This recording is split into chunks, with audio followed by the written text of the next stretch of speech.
Hello everybody, welcome to the Team Doberman Bodybuilding channel. I am Coach Dave Samuel.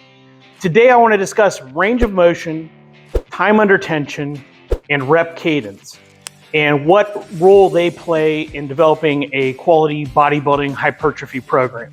The reason I came up with this video is that there's just a lot of science and studies that are being thrown at us every day about what's the best approach for each of these variables. And what I want to do is put this into a real world application that just based on logic and common sense. We can get bogged down in all this science, and I think it's actually a lot more intuitive than people make it out to be. This isn't rocket science, this is bodybuilding. Stay tuned.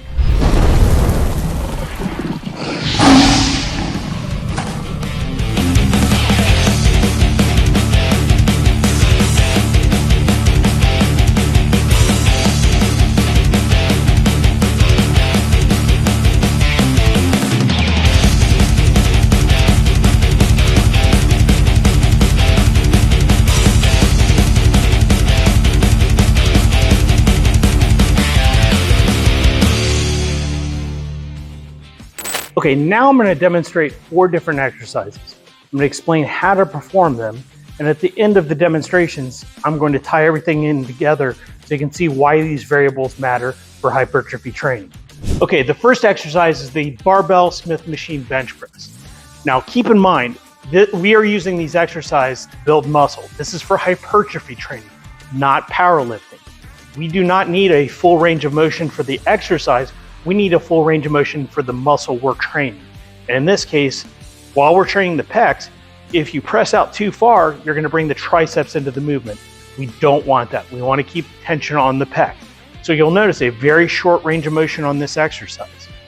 Now, we're gonna transition to the next movement and you'll see another difference.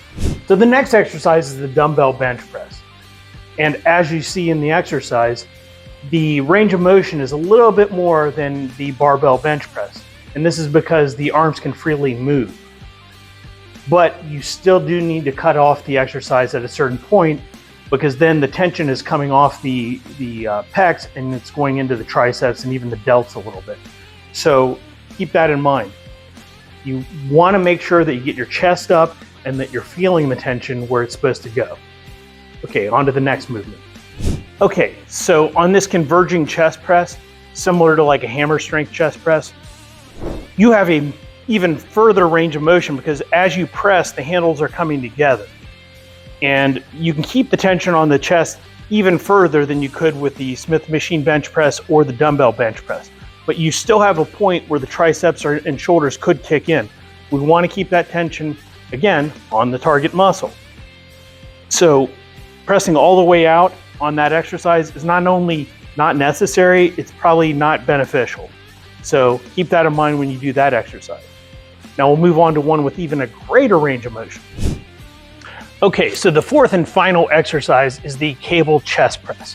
Probably one of the more underutilized exercises that you'll see in the gym and a favorite of mine, but we'll save that for another video.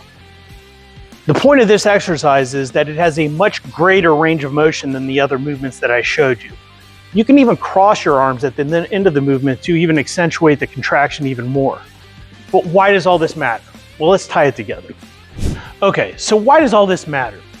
Well, in today's video, we're discussing 3 different variables: time under tension, rep cadence, and range of motion. Rep cadence can determine your time under tension. So say you're doing a 4-second lowering phase, the eccentric, and you're lifting the weight in 2 seconds, the concentric, for 10 reps. That's a 60-second time under tension. Now, next week, you do a 1-second lowering and a 1-second positive, and you do it for 12 reps. Have you really progressed? The answer is no. You have to compare apples to apples each week to show progression. Also, range of motion. If we're doing a Smith machine barbell bench press, and we lock out at the top and take a rest at the top of the movement, are we keeping tension on the muscle? The answer is no. We want to keep tension on the muscle. This is bodybuilding, hypertrophy training. This is not for powerlifting or a strength sport. We do not train the range of motion of the exercise, we train the range of motion of the muscle. So the point of all this is that there are more variables in bodybuilding training than just reps, sets, and weight. We also have to keep in range of motion, time under tension, rep cadence. So hopefully this video is helpful for you guys. Hopefully it makes sense. Hopefully it's just common sense. But if you liked it, comment below, hit the like button, and subscribe. Thanks.